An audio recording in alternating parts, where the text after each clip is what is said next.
کل صاحب ولی محمد بابر صاحب کینیڈا سے انہوں نے یہ سوال ہمیں پوچھا ہے. وہ کہتے ہیں کیا صدقہ صرف صدقے کے طور پر دیا جا سکتا ہے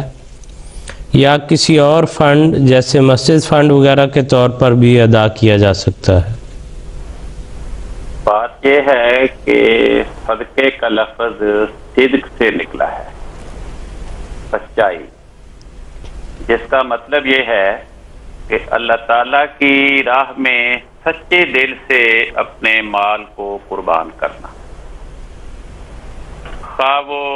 مسجد کی تعمیر کے لیے یا مسجد کی ضروریات کے لیے ہو یا کسی اور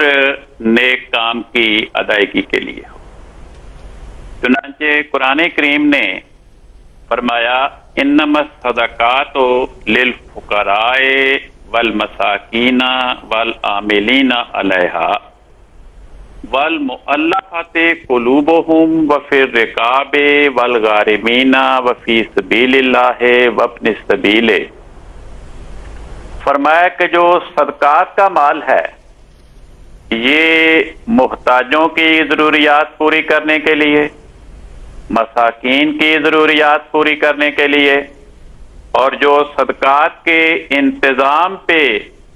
صدقات کی وصولی پہ، اس کے اخراجات اور حساب کتاب رکھنے پہ کارندے مقرر ہیں، ان کی ضروریات پوری کرنے کے لیے، اور جن کے دل اسلام کے ساتھ جڑے ہوئے ہیں مگر کسی مجبوری کے تحت وہ اسلام کا اظہار نہیں کر رہے اور ان سے غلطیاں بھی سرزد ہو رہی ہیں اس مجبوری کی بنا پر، تو ان کو اس سے بچانے کے لیے،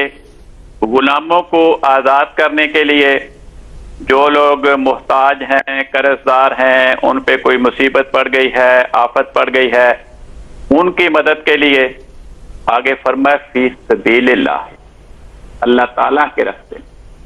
یہ اتنا جامع لفظ ہے کہ جتنے بھی نیکی کے کام ہیں سارے کے سارے کام اس ایک لفظ میں سموئے جاتے ہیں. پھر فرمایا وابن السبیل، مسافروں کی ضروریات پوری. اب مسافر تو امیر بھی ہو سکتا ہے، غریب بھی ہو سکتا ہے، تندرست بھی ہو سکتا ہے، بیمار بھی ہو سکتا ہے. تو یہ جو صدقات کے مال ہیں